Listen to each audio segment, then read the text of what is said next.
ああ、これはもう返したからよくないなんかまあね、もういろんな本当に考え方があって、その切れ味がいらないっていう人たちもねたくさんいるだろうし、ただ現にその年間契約っていうビジネスをさせてもらってて、もう料理人さんのそのお店の包丁全部僕が管理するっていうそういう仕事もやってる中で、やっぱりまあ分かってきてるのが、まあ、生でも切っても焼いても、まあ、必ず味に何かしら変化を及ぼすっていうのが分かってて、まあ、面白かったのが湯豆腐もう味変わるんでね。なんていうんですか。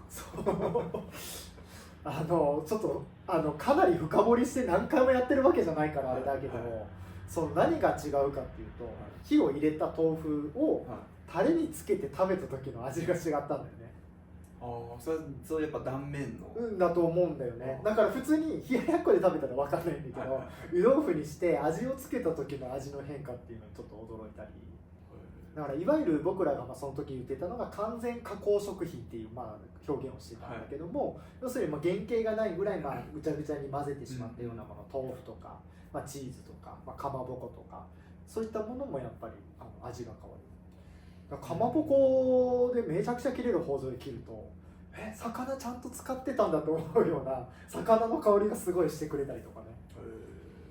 いやかまぼこめちゃくちゃ美味しいんだけどみたいな、そういうのになったりとか、まあ、それはね生であったりとかいろんな条件でまあもちろん違うんだけど、いろんな、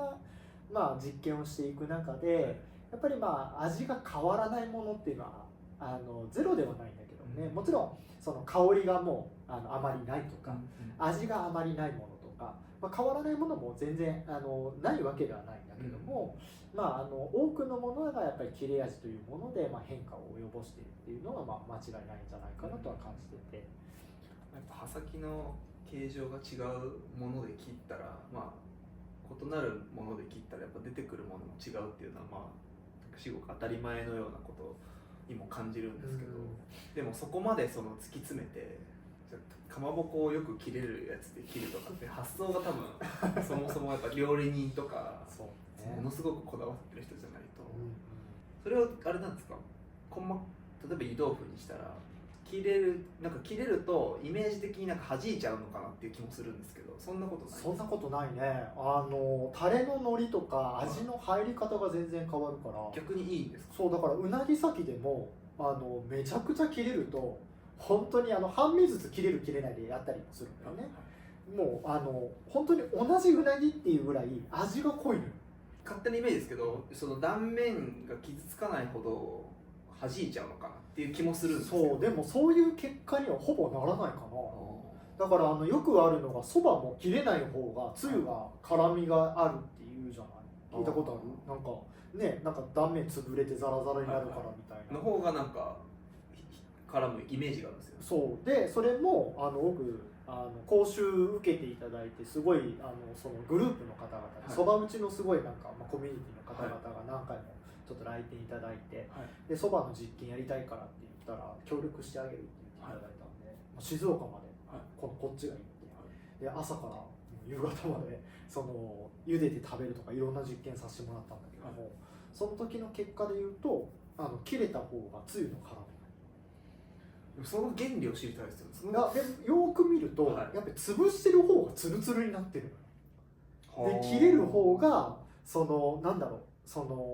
ばの実がなんか綺麗になんかカットされてるんだけど、表面に若干凹凸がついてるんだよね。そうだから潰さないからできる。内部構造を壊さずにそのまま切ってるから、そのそばのなんだろう、その内部構造って多分全くのフラットじゃないと思う。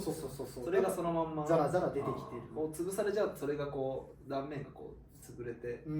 だからちょっと丸みを帯びるしね、切れないとそばの。でも切れると角張ってるし、豆腐とかも厳密になんかすごい拡大したらなんかすごい気泡とかたくさん入ってそうですよね。それがこうなんですかね、この押しつぶされて閉じちゃってるみたいなイメージなんですかね。な可能性が高いかな。だから結局何をしたかっていうと、そばの場合は食べずにだよ、普通につゆをつけて外に出すっていうのを繰り返してる。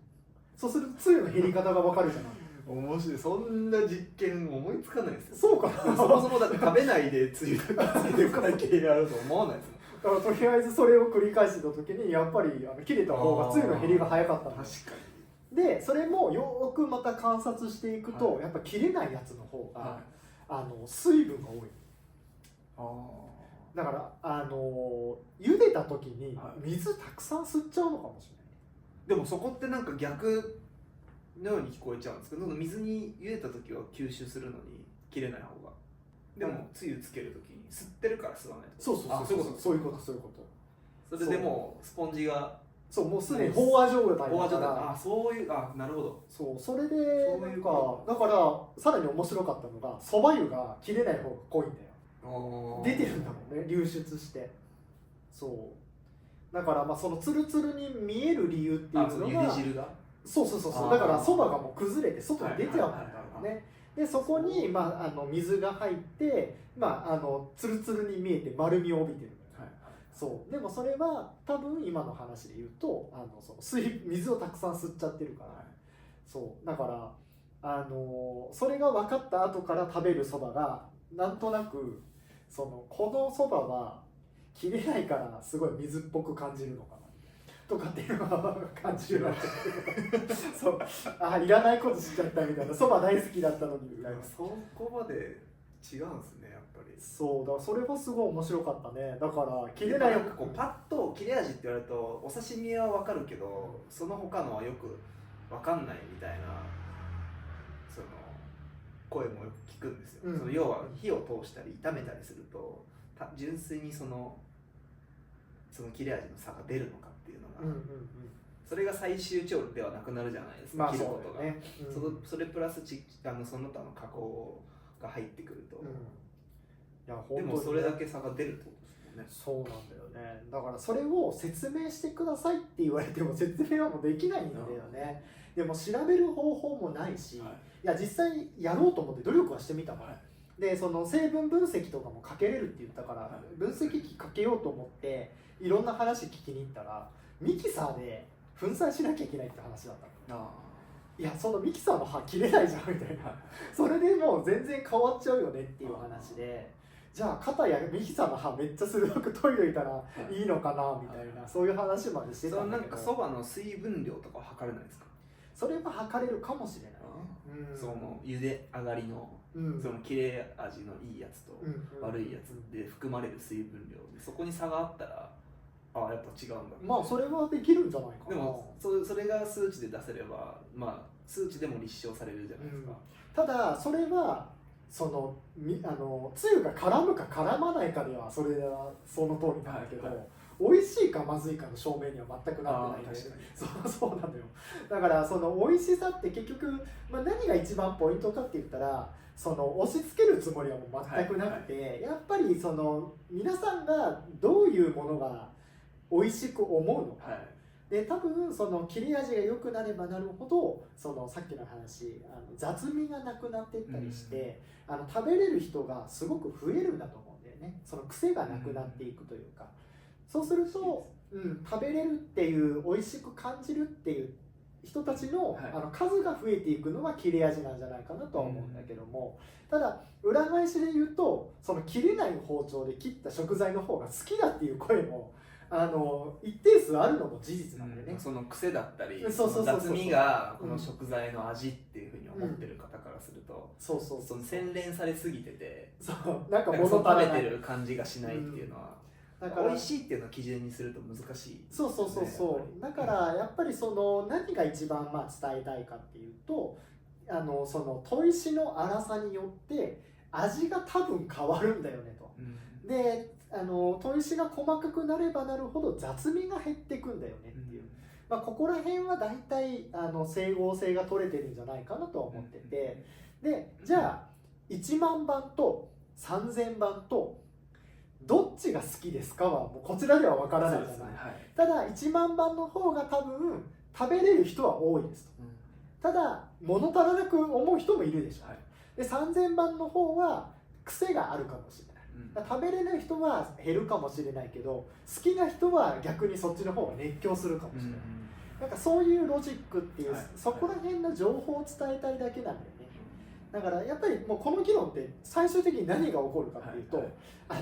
好みでしょって、味は好みとか、でもそういう話になったらもう全てが終わっちゃうんだけども、それはそれでいいんですと。ただその料理人さんにおいてはだけども、なんだろうね、自分が出したい味っていうのが、その実は切れ味のせいで出せてない可能性があるのよ。だからそのね、自分が思う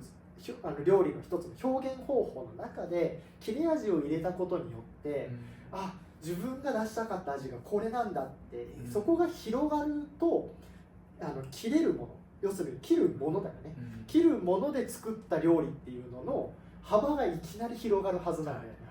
だからそこの世界観を知ってもらいたいだけなんだよね。で一般家庭においてはやっぱりその多くの方々が切れる包丁で切ったら甘いとか、なんか食べやすいとか、濃いとか、なんかね、その特にお子様に関しても、その好き嫌いに影響している部分だったりする可能性もあるから、その一回試してみてはどうでしょうねっていうとこだよね。そうなんか僕も含めてすごい難しいなと思うのが、その番手の話になった時に、その番手をかけてるつもりだけど実際はその前の傷が消しきれてなくて、1万番かけてるつもりなんだけど実は3000番ぐらいの傷で止まっちゃってましたってことが結構あるんじゃないのかなっていう気がしてて、実際こうそこのチェックって難しいところがあるじゃないですか、一般の方からすると。ってなると俺1万番使ってんのになんかそんな差分かんないなってなった時に、そこの番手に行けてない可能性が結構あるんじゃないかなっていう気がしてて、そういう時のチェック方法ってなんか分かりやすいものってありますか？最も分かりやすい、最も分かりやすい、難しいな。個人的にはやっぱりもう身近にある紙とか何かそういうものを切って音で確認する、手応えであったりとか音であったりとか、基本的にはやっぱりその刃先の形状によって切ったものの音って変わるんだよね。で抵抗も変わるから。ただ意外にこれ難しいのが、野菜切ると逆転する時もあるんだよ。1万番の方がちょっとストローク長くなっちゃったなとか、3000番の方がすごいよく切れるじゃんって思う時もあるんだよね。ただそこで得られた結果、要するに3000番の方がめちゃくちゃ切れるっていうのと、またそのさっきの雑味とかの話がイコールにはならない。要するに切れると感じたから全部いいんですかっていうとそうじゃないっていうのがやっぱり分かってるので、やっぱり数字が大きくなればなるほど、その雑味が減っていくっていうのは念頭に置いた上で、やっぱり試すってなってくると、やっぱり本来食材切るべきなんだけどね。ただやっぱり紙とかをちょっと軽く切って、その紙切って野菜切って味見をするっていうところまで、本当はちょっと一連の動作として、毎日のようにもし研ぎをしていただけるようであれば、繰り返しでやっていくと、特に料理人さんの場合だとあれ今日野菜が悪いのかな、それとも研ぎが悪かったのかなとか、なんか気づきになっていくっていうのはもう事実あって、やっぱりかなりその繊細でいろいろやっていただいている方々は、そういうところにもどんどん着目されるようになっていけるのは、年間契約であったりとかいろんなところを通して分かってきてるのは分かってきてるんだけども、ただね、コメントにもあったように、もう日本人こだわりすぎっていうのは本当に事実だとも思うんだよね。そこまでやらなきゃいけないですかと。錆びる包丁を使いましょうってなった時に錆びのお手入れも大変だし、それこそ研ぐっていう技術っていうのを身につけるのもやっぱり時間がかかって、今の話、1万番使ったけど1万番のちゃんと切れ味が出てないみたいな、そういうことも当然起こり得るわけで、ただこれ面白いのが、ある料理人さんが言われたのが、なんでそこまで研ぎやるんですかって逆にもう毎日ね、仕事終わってからもう1時とかぐらいからもう2時3時とかまで毎日その仲いい料理人さんとスピーカーでなんか雑談とかいろんなことを話し合ったりとかしながら2人で場所違うところで研ぎ合いっこしてるみたいな、そういう人たちがいて、でそういう話をした時にやっぱりその技術だから早く進んで早く身につけたやつは追いつかれないっていう話をされたんだよね。そうでもね、いいところも全然あるから揶揄するわけじゃないんだけども、例えば見栄え的にね、インスタグラムとかフェイスブックとかいろんなものが発達した中で、見た目って結構簡単にパクれるんだよね、そうすると盛り付けはもうすぐに真似できるとか、世界観もやっぱりいろんなところで行ったことがないお店でも中の情報とかっていっぱい取れたりする、そうするとちょっと電気暗めにしてみようかなとか、音楽こういう風にした方がいいのかなとか、なんかそういう雰囲気も簡単にやっぱり作れてしまうっていう、良くも悪くも情報が伝わっていけばいくほどやっぱり表面的に取れる情報っていうのはすごく多くなっていくんだと思うんだけども、ただ根本的な技量の部分って盗みたくても盗めない、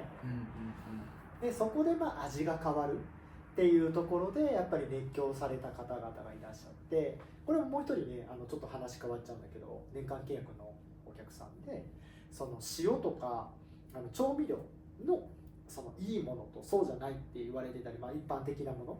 と比べた時の味の変化率よりも切れ味の方が変化率が大きいって言われたんだよね。そうだから調味料を変えるよりも包丁の切れ味変えた方がよっぽど料理の味が変わっちゃう。っていうのもさっきのそばの話とかにもつながるのかもしれないですね。そもそもその味付けをした時に、その染み込みやすくなるだったりとか、その食材に与える影響まで変わってくるってなると、食材単体の味を変えるのはもちろん、そこからさらにその違う調理に移る時の味の染み込み方だったり、火の通り方みたいなのまで影響するって考えると、完成形はかなり変わってきますよね。その全てに影響するってなると。これもね実験やったんだけど、その短期的な火入れだから、その変化が出やすいのかな、じゃあ長期ずっと煮込み続けたら、最初の違いはあれど最終ゴールはもうほぼ一緒になるんじゃないのと思ってやってみたんだけど、それもやっぱり明らかに違ったね。もう野菜とかが多いともう煮崩れしたりとか、もう水分が今度増えてくるんだよね、もう煮崩れするから外に流出しちゃったりとか、だからもう見た目が全然違うものになってくる。そうだから水分の重ね用意ドンでいいかけたらだからその時間が最終的に何か解決するのかって言ったら、そこが交わらない。トマトのやつとかあれだそうなんですかね、なんか同時に火かけたら実験のやつあった。だからあれもまさにそうで、だから結局切れる包丁で抽出液をトマトをね切って抽出液を作った時の話なんだけども、それはトマトの味がするのよ、抽出液を飲むと。で切れない包丁で切って煮詰めたトマトの抽出液飲むとトマトジュースの味がするんだよね。そう要するに圧搾ぐちゃっと潰して果汁を絞り出してる、その時に細胞をたくさん破壊するから、一番切れない包丁と同じように雑味が大量に出てるから、多分トマトジュースってちょっと味違うよねってみんな思うのはそれが理由なんじゃないのかなっていう。だから究極のトマトジュース作るんだったらめちゃくちゃ切れる包丁で細かくカットして、そこから煮詰めて最終的にこす時は多少力入れなきゃいけないんだと思うんだけども、ある程度やっぱり細かく切れる包丁でやってから最後水分をしっかり出してこしてあげるっていうのが一番トマトの味そのままに出るんじゃないかなと思うね。でやっぱり間違いなく何かしらの変化を起こしてる。でも、もうね眉唾と思われて全然よくて、何がポイントかってやってほしいんだよね。そうもう自分でやれる限界を感じて、ね、タイをやりましたって言っても、タイってじゃあ春夏秋冬どこのタイっていう話だったりとか、場所はどこですかとか、それ何キロとかでもタイって広すぎるんだよね。そうだから一個一個結局違うものであって、なんかもうねじゃあ1年通して同じ漁場でタイだけを追いかけて実験やったらなんか一つの本当に答えに近いようなものは手に入るのかもしれないんだけども、結局そんなことはねやっぱりできないし、ただやっぱり多くの方々がやっていただいて、そのデータが少しでもみんなが共通認識として上がってくるっていう、そこが正直なところ僕の目的なのかもしれない、まあね、ありがたいことに、ね、最初に時の神様とか言ってもらってるけど全然完璧だなんてもう思ったこともないし、やっぱりその輪を広げてみんなでやっぱりそういうものをちょっとずつでも紐解いて、なんかやっぱ違うよねって、なんか嘘だと思ってたけど、なんか違う気がするなとか、それがねめちゃくちゃ違うって思う人もいれば、まあ、ちょっとしか違わないかもしれないけど、まあ、変わるのは事実かなとか、いやいやもう全然あんなのはもう俺もやったけど変わらないって思うっていう、それも一つの意見だから、ただねやっぱりいろんな人が試していただいた結果、まあ多分だけどその多くの人たちが切れることによって、まあ、味の変化が起きるっていうのは感じていただけるんじゃないかなとは思うね。このなんか内容だったりとかを本当皆さんシェアしてもらって、やっぱりより多くの方がなんだろう、その壮大な実験にこう携わってる一員としてなんか楽しみながら、これ別になんかどれが合ってる間違ってるって議論にすぐなっちゃうから、そうするとなんか誰が悪いとか、なんかあいつは違ったこと言ってるみたいな話になるんだけども、そういうことはもう一切考えずに、もうなんか壮大な実験の一員として、まあ本当に楽しく、僕はこう感じたで全然いいと思ってて、なんかちょっとこう言いにくい雰囲気があると思うんですよ、その雰囲気的に。時がうまくなくて失敗してるのも実験の結果だったりもするんだよね。そうだから研ぎがうまくいかなければ結果あんまり変わらないっていうことが分かることも多分大事だから、達人じゃないとなんか実験しちゃダメだとかっていう話でも当然ないし、やっぱりそこにねその味の変化を及ぼすにはやっぱり技術レベルも求められてくるんだねとかっていう情報もちゃんと得られるから、そうただねやっぱりまあね先人であったりとかが伝えたかったことってこういうことなのかなって気もするし、で今後やっぱりいろんな形でねその認められたりとか、まあ、今ちょうどね再認識されてるような時代なんだとは思うんだけども、そういう中で日本が作り出してきた刃物っていうのが世界と違うんだよっていう一つになるものがいった切れ味っていうところで、まあ、そういうねちょっと味の変化をやっぱり認識して料理に使いこなしてる民族なんだみたいな、そういうところで、ね、対世界で考えた時に日本の料理がやっぱりすごいねって言われるところにもう一度、ね、切れ味っていうものがなんか利用してもらえるようになったら嬉しいなと思うね。やっぱそのなんか壮大な目標のためにまあ、この視聴者の方だったりとか見てくださる方もこの一緒にこの文化を広げる仲間として、なんか自分もその一部を担ってるんだっていう気持ちでなんか楽しみながらこうシェアしてくれたり、こうそういう話題に上げてくれるだけでも、やっぱりわって広がっていくと思うんで、なんかそういう意味でなんかあいつ間違ってるとかそういうことじゃなくて、なんかもう単純に楽しむでいいと思うんで、ちょっとそこに関わる時間を5分でも10分でもその生活の中に、入れてくれるだけで、そういうのがこう少しずつ広がっていって、またそのいい文化が海外に正しく広まっていくのかなと思うんで、そういう意味でも協力していただけるとすごい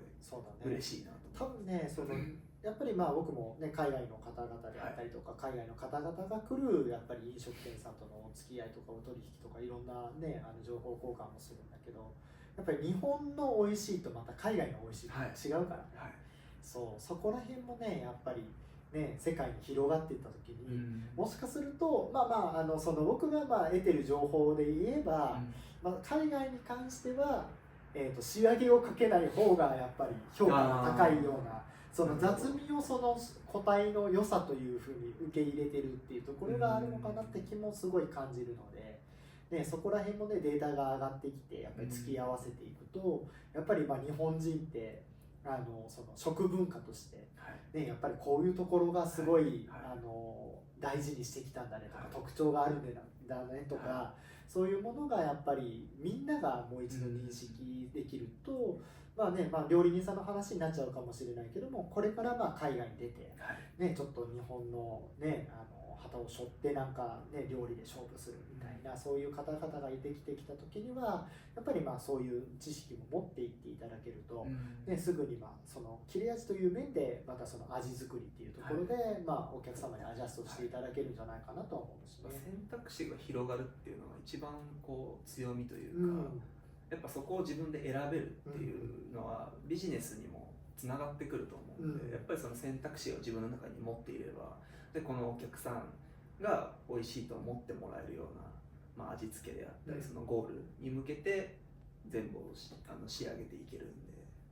まあ、そういう意味でも新しい選択肢を得るっていう目線で、まあ、番組を見てもらって、まあ、それがその人に合うかどうかは試してみて、自分の中でそれを決めてもらう。そこをなんか最初から俺とは違うなっていうので否定しないで、まず一回やってみて、もしかしたら思ったよりもなんかすごい発見になるかもしれないですし、食わず嫌いが一番ちょっとね、悲しいんで、一回、まあ、やるだけちょっとやってみて、ちょっと楽しんでいただけるとね、まあ、とりあえずね、なんかここでね、やっぱり鋼の包丁がいいんだよねって言って、なんか鋼にとかっていう、それは一つ楽しみ方でいいんだけど、とりあえず切れないよりも切れるっていう、ここの方がやっぱりまあその変化率はやっぱり高いのはまあ事実だからね。まあ、今ある包丁をね、もしねご主人様で、ね、奥様ご結婚されてる方だったら、ちょっとね奥様のはいね、いつも料理作ってくれてありがとうっていうそういう気持ちも含めてね、ちょっとトイレあげたりとか練習して、されるとね、すごく喜んでもらえるんじゃないかなと思うので、まあいろいろとね、そう家族巻き込んでやるのもね、楽しいですけどね、そういう一個話題があるっていうのは、それこそさっきの野菜の話じゃないですけど、